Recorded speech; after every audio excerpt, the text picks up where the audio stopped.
ہر کوئی یہ چاہتا ہے کہ بھائی ضروری نہیں ہے کہ خام خواہ اس ملک کے اندر طاقت کا استعمال ہو، لیکن یہ ہے کہ خدا نخواستہ جب آپ کو پتہ چلا کہ اے پی ایس کے حوالے سے جب اتنا بڑا واقعہ ہوا اور پورا ملک جو ہے وہ سختے میں آ گیا، تو سب نے مل کے ایک مینڈیٹ کے ساتھ مل کے سب نے کام کیا، جتنی بھی حکومتیں تھیں۔ تو آپ نے دیکھا، اور رد الفساد کے حوالے سے میں بات کرتا ہوں تو ہم نے جو کہ مطلب بہت پاورفل تھے، لیکن ہماری اسٹیٹ نے ان کو شکست دی، اور ابھی آپ دیکھیں کہ وہ بالکل چھپتے پھر رہے ہیں اور ان کو چھپنے کے لیے جگہ نہیں مل رہی۔ اس میں کوئی شک نہیں، اسٹیٹ الحمدللہ پاکستان کی مضبوط ہے اور ہمارے پاس ایٹمی طاقت ہے۔ بدقسمتی سے ہمیں جو ہے وہ جس طرح کے فیصلے کرنے چاہیے وہ ہم نہیں کرے۔ سر ضلع ہما صاحب آپ پھر ٹیلی فون لائن پہ، آپ کو بھی سنا انہوں نے۔ میڈم ابھی تو آواز صحیح آ رہی ہے آپ کو؟ میں آپ کی آواز ٹھیک ہے، میں نے کہا تھا میں کسی ویڈنگ پہ آئی ہوئی ہوں، تھوڑا آخری جواب دے کے جائیں، آخری جواب دے کے جائیں پھر آپ جائیں۔ یہ جو آپ نے قانون سازی کرائی ہے، ایک تو آپ نے بندوق کی نوک اور بوٹ کے زور پہ کروائی، اپوزیشن کہہ رہی، کیا کہیں گے؟ دیکھیں میری بات سنیں، جب ہم اپوزیشن کی لاسٹ ویک ایک بل پہ کامیابی ہو گئی تھی تو انہوں نے کہا کہ حکومت فیل ہو گئی، عمران خان عددی اکثریت کھو چکے ہیں اور جی یہ تبدیلی مزید نہیں چل سکتی ہے وغیرہ وغیرہ وغیرہ۔ اب جب ہم نے ثابت کر دیا کہ جہاں ہم نے سٹینڈ لینا ہوتا ہے تو ہم وہاں ساتھ ہیں، خان صاحب کی سپورٹ پہ ہم سب اکٹھے ہیں، ہماری ایک ہی سوچ ہے، ایک ہی ارادہ ہے، اور کامیابی آپ نے دیکھ لی۔ اب جب ہم کامیاب ہو گئے ہیں تو کہتے ہیں بندوق کی نوک پہ اور بوٹ کے زور پہ، ایسا نہیں ہوتا، یہ میوچل انڈرسٹینڈنگ کے ساتھ ہوتا ہے۔ جہاں اصول کی بات ہے وہاں ہم سب کو اکٹھا پائیں گے آپ لوگ۔ بڑی مہربانی، آپ نے ٹائم دیا۔ ڈاکٹر صاحب ان سے سوال ایک کیا جاتا ہے، جواب دوسرا آتا ہے۔ ڈاکٹر صاحب اب میں نے سوال میر صاحب آپ بریک کا ٹائم ہو گیا ہے، میں آپ سے اس کے اوپر ڈسکس کرواؤں گا۔ یہ ان کے اپنے اسٹیٹمنٹ ہے، میں نے کوئی ایسی کوئی چیز ان سے نہیں کہی۔ بریک کا ٹائم ہو گیا، بریک کے بعد آتے ہیں، اور سخت سوالات تو ضرور ہوں گے، بریک کے بعد آتے ہیں۔ Welcome back. ڈاکٹر صاحب جس طرح آپ نے بھی تنقید کی، ایک سوال دوسرا جواب آ جاتا ہے۔ 3 سال کا عرصہ تقریباً گزر چکا ہے، 2 سال ہیں، 1 سال کے بعد الیکشن کی تیاری ہوتی ہے۔ یہ گورنمنٹ اپنا ٹرم پورا کرے یا ان ہاؤس تبدیلی ہو، کیا کہیں گے؟ دیکھیں بات یہ ہے کہ ہمارا تو یہی شروع سے موقف تھا پاکستان پیپلز پارٹی کا کہ ان ہاؤس تبدیلی آئے، شروع پنجاب سے ہو اور آپ آگے چل کے مرکز میں بھی ہو۔ اور پیپلز پارٹی نے تو کہا تھا کہ آپ احتجاج کریں، پریشر بلڈ اپ کریں اور ہر جو بھی آپشن ہے وہ آپ اپنے اوپن رکھیں، لیکن یہ ہے کہ اس میں دوسری پارٹی خاص طور پر نون لیگ اس چیز کو نہیں مانی، جو کہ ابھی میں خواجہ آصف کا بھی سن رہا تھا، وہ کہہ رہے تھے کہ پاکستان پیپلز پارٹی صحیح تھی، ہم اس میں ہم غلطی کر گئے۔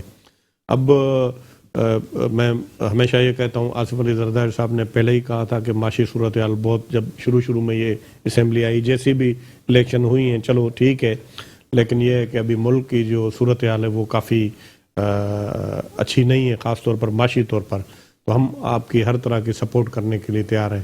بدقسمتی سے آپ کو پتہ ہے کہ یہ ہمارے جو پرائم منسٹر صاحب ہیں وہ کسی سے بات کرنے کے لیے تیار نہیں تھے، اور آدھا پورا اسمبلی کا، حالانکہ اپوزیشن ہے، آپ نے پورا جوائنٹ سیشن میں بھی دیکھا، اور وہ بھی مینڈیٹ لے کر آئے لوگ پورے پاکستان سے، لیکن یہ ہے کہ ان کے ساتھ یہ بیٹھنے کے لیے تیار نہیں ہے۔ جب تک کوئی پاکستان کی عدالت ان کو قصوروار نہیں ٹھہراتی اور ان پہ کوئی کیس فکس نہیں ہوتا تو وہ اسمبلی میں بیٹھے ہوئے نمائندگی کر رہے ہیں، تو میرے خیال میں وہ پاکستان کی نمائندگی کر رہے ہیں، صوبے کی نمائندگی کر رہے ہیں، ان سے بات کی جا سکتی ہے۔ جب چیف آف آرمی اسٹاف آ کر خود بات کرتے ہیں، کوئی سینسیٹیو ایشو ہوتا ہے، ایون جو ہے ڈی جی ISI آ کر وہ بھی بیٹھتے ہیں، پرائم منسٹر جو ہے وہ بات کرنے کے لیے تیار نہیں ہوتے، آتے نہیں ہیں اس طرح کی میٹنگز میں۔ تو یہ سارا جو بحران ہوا ہے جس کی آپ بات کرتے ہیں، اس سب بحران کا ذمہ دار جو ہے موجودہ پرائم منسٹر ہے، اور اس نے کوئی کوئی بادشاہ تو نہیں ہے، آپ بھی سمجھتے ہیں یہ ایک ڈیموکریٹک سیٹ اپ ہے اور اس کے تحت یہاں پر حکومتیں قائم ہیں، اور جن جن لوگوں کو جہاں جہاں سے مینڈیٹ ملا ہے وہ اپنے حلقوں سے اور اسمبلی میں پورے صوبے کی، مرکز کی یا سینٹ میں پورے پاکستان کی سب نمائندگی کر رہے ہیں، اور ان کے مینڈیٹ کا احترام ہونا چاہیے، کسی چیز میں کنسلٹیشن نہیں کرتے ہیں۔ اب نیب کے چیئرمین کے حوالے سے آپ دیکھیں، ایک آئین کے اندر ایک چیز ڈلی ہوئی تھی لیکن انہوں نے اس کو ایکسٹینشن دے دی اور اس کو اتنا کنٹراورشل بنا دیا کہ کسی زمانے میں جس طرح یہاں پر جام صادق حکومت کرتے تھے سندھ میں، پاکستان میں ایک اور نیا ایسے محسوس ہو رہا ہے کہ جام صادق آ کر بیٹھ گیا، اور جب جام صادق صاحب انتقال فرما گئے تو آپ نے دیکھا کہ پھر کیا ان کے ساتھ صورتحال ہوئی، تو پھر پاکستان پیپلز پارٹی کس طرح صوبے میں اس نے الیکشن جیتی۔ باقی ڈنڈے کے زور پر تو آپ کو پتہ ہے کہ وہ سب کچھ ہو سکتا ہے۔ اصل تو حکمرانی یہ ہے کہ آدمی دلوں پر راج کرے، اور پی ٹی آئی خاص طور پر اس نے ایک نیا نعرہ دیا تھا تبدیلی کا، اور لوگ جو ہے خاص طور پر جو ایلیٹ کلاس ہے، میں ان سے مخاطب ہوں، انہوں نے بہت ہی بڑا ان کو مینڈیٹ دیا، اور ان کو اتنا مینڈیٹ دیا جس طرح میں یہ سمجھتا ہوں کہ اس طرح سپورٹ کی پڑھے لکھے لوگوں نے، جس طرح محترمہ بینظیر بھٹو صاحبہ کی سپورٹ کی تھی 88 میں، جس طرح شہید ذوالفقار علی بھٹو کی سپورٹ کی تھی پاکستان کے لوگوں نے 70 میں، اسی طرح پورے تو پاکستان نہیں، خاص طور پر پڑھے لکھے طبقے نے یہ سمجھا کہ یہ پتہ نہیں کیا کر دے گا، عمران خان آئے گا، لیکن میں یہ دیکھ رہا ہوں، میں خود ایک پڑھا لکھا ہوں، میں دیکھ رہا ہوں کہ اس نے پورے ملک کو تباہ کر دیا۔ میرے ساتھ ٹیلی فون لائن پہ ہیں سینئر رہنما ہیں، سینئر سیاستدان ہیں، ایم پی اے رہ چکے ہیں، منسٹر رہ چکے ہیں، جی ڈی اے فنکشنلی کے انفارمیشن سیکریٹری ہیں، جنرل سیکریٹری ہیں،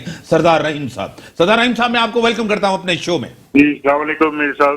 محترم جناب ڈاکٹر سہراب خان سر کی سینئر رہنما، سینئر سیاستدان، ایم پی اے، سابق منسٹر رہ چکے ہیں، وہ بھی آپ کو سلام کر رہے ہیں۔ جی السلام علیکم۔ وعلیکم السلام۔ السلام علیکم سردار صاحب، کچھ دن پہلے آپ نے کہا تھا کہ پی ٹی آئی سے لا تعلقی کا اعلان کیا تھا، آپ نے کیا تھا یا نہیں کیا تھا؟ نہیں، وہ کوئی غلط فہمی کی بنیاد پہ غلط خبر انہوں نے نشر کر دی تھی۔ سب ٹی وی چینلز میرے سے کافی نے یہ سوال کیا تھا کہ پی ٹی آئی کے ساتھ آپ کے تعلقات جو ہیں وہ کیسے ہیں، اور وفاق میں آپ کیوں ہیں کہ پی ٹی آئی جب اتنا غلط کام کر رہی ہے۔ تو میں نے کہا تھا کہ جب اگر ایسا کبھی کوئی موقع آیا کہ عوام کے مفادات اور وفاق میں اشتراک میں سے کسی ایک کو چننا ہو تو ہم عوام کے ساتھ کھڑے ہوں گے۔ میں نے یہ نہیں کہا کہ ہم نے لا تعلقی کا وہ کر دیا، اعلان کر دیا۔ سر ٹھیک ہے، فیئر انف۔ سر دوسرا سوال کروں؟ جی سر، یہ حکومت ناکام ہے، ڈیلیور کرنے میں ناکام گئی ہے، ریلیف دینے میں ناکام گئی ہے 3 سال میں۔ سر دیکھیں، کسی بھی حکومت کو پرکھنے کا جو پیمانہ ہے وہ یہ کہ عوام کو کیا ریلیف ملا اور عوام کی زندگیوں میں کون سی بہتری آئی ہے۔ میں یہ سمجھتا ہوں کہ یہ کہنا کہ ناکام ہے شاید بالکل 100% درست نہ ہو، لیکن یقیناً یہ کہہ سکتے ہیں آپ کہ اس حکومت کی ترجیحات جو ہیں وہ شاید درست نہیں ہیں۔ بجائے معیشت کو ٹھیک کرنے کے، بجائے نوکریاں کے مواقع فراہم کرنے کے، یہ حکومت درپے ہے کہ لوگوں کو جو چھت ہے ان کی وہ بھی ختم کی جائے، ناجائز تجاوزات کے نام پر، اور لوگوں کا روزگار دیا جائے۔ تو میں سمجھتا ہوں کہ پہلے آپ معیشت کو تو ٹھیک کریں، پھر ناجائز تجاوزات پہ بھی یقیناً جو قانونی کارروائی کریں۔ لیکن لگتا ہے یوں ہے کہ شاید معیشت درست نہیں ہو رہی ہے، اور ان میں 100% ان کا یہ ذمہ دار نہیں ہے، کیونکہ پچھلی حکومتوں نے جس طرح سے بگاڑ پیدا کیا ہے، معیشت تو تباہ ہونی تھی اور تباہ آج ہے۔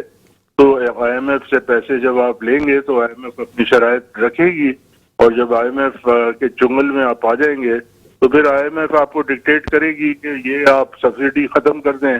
جب آپ سبسڈی ختم کریں گے تو مہنگائی بڑھے گی، پھر لوگ چیخیں گے کہ مہنگائی بڑھ گئی ہے۔ تو ان کی ترجیحات ٹھیک نہیں ہے۔ میں سمجھتا ہوں کہ ایڈوائزروں کو دوبارہ سے ان کو عمران خان کو ری وزٹ کرنا چاہیے کہ ان کے جو بہتر ایڈوائزر لائے تاکہ معیشت کو درست کرنے کے لیے جو ہے کوئی کارروائی کی جائے۔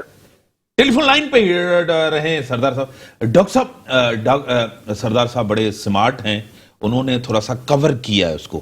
معیشت بہتر نہیں ہے, پرائرٹیز نہیں ہے, ترجیحات نہیں ہے, تھوڑا سا انہوں نے بچایا ہے اپنے اتحادیوں کو, تھوڑا سا کوشش کی ہے. سردار صاحب میرے پرانے کولیگ ساتھ بھی رہے ہیں میرے اسمبلی میں, پرانے دوست ہیں میرے, بہت پرانے, تقریباً میرے خیال میں 30 سال پرانے دوست ہیں, اور یہ بات بالکل حق اور سچ کی بات کرتے ہیں, کوئی بھی ہو جب بھی ہو.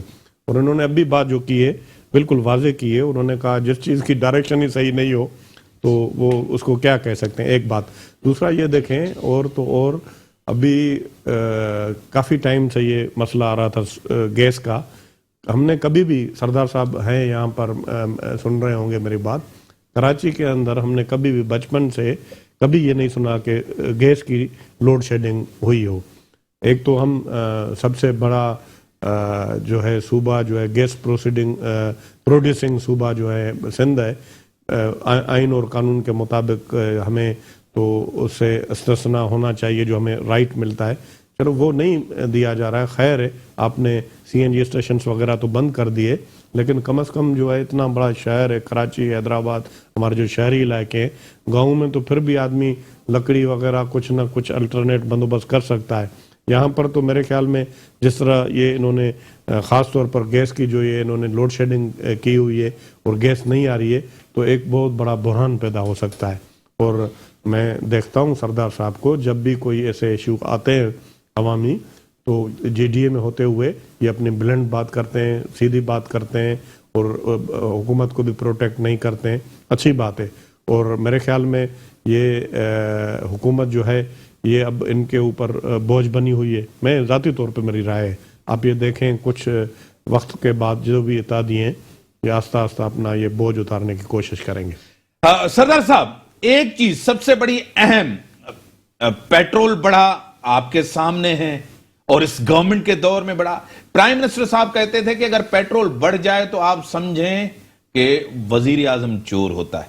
چینی کے ریٹس بڑھ جائیں اگر تو آپ سمجھیں اس ٹائم کے وزیر اعظم چور ہوتے ہیں. آج ڈالر بھی بڑھا آپ کے سامنے, یہ بھی موجودہ گورنمنٹ کے دور میں. یہ ذمہ داری تو موجودہ گورنمنٹ کی ہے نا, یہ پچھلی گورنمنٹس کی تو سردار صاحب نہیں ہے. بریک کا ٹائم ہو گیا ہے, بریک کے بعد آتا ہوں سردار صاحب, اس کے اوپر آپ سے جواب لوں گا نا. بریک کا ٹائم ہوگا, بریک کے بعد. ویلکم بیک ناظرین. سردار صاحب سوال میں نے آپ سے پوچھا, اس کا کیا جواب ہوگا, کیا کہیں گے سردار صاحب؟ گیس کے بارے میں بات کی. پہلے تو سرکی صاحب کا میں شکریہ ادا کرنا چاہتا ہوں کہ انہوں نے میری بات کو انڈورس کیا. سرکی صاحب بھی ایک بہت ہی شریف النفس ایم پی ہے, لوگوں کی خدمت کرتے ہیں اور سچ بات کرتے ہیں. تو لیکن بات یہ میرے ساتھ یہ ہے کہ آپ ایک طرف کیوں دیکھ رہے ہیں, مطلب آپ مہنگائی, لوگ عام لوگ جو ہیں ان کی زندگیوں میں اگر کوئی مہنگائی محسوس ہو رہی ہے تو وہ صرف وفاقی حکومت اس کے لیے ذمہ دار نہیں ہے. 18ویں ترمیم کے بعد صوبائی حکومت ذمہ دار ہے. صحیح. اور صوبائی حکومت کے پاس پرائز کنٹرول ڈپارٹمنٹ صوبائی حکومت کے پاس ہے, اور یہ ساری چیزیں ان کے مستی میلے چلتے رہتے ہیں, لیکن عوام کی بات جا کے وفاق میں کاؤنسل آف کامن انٹرسٹ میں نہیں کرتے. ان کو تو ریزائن کر دینا چاہیے. اگر اتنی عوام کی مہنگائی کا پہاڑ ٹوٹ چکا ہے عوام پر تو ان کو ریزائن کر دینا چاہیے.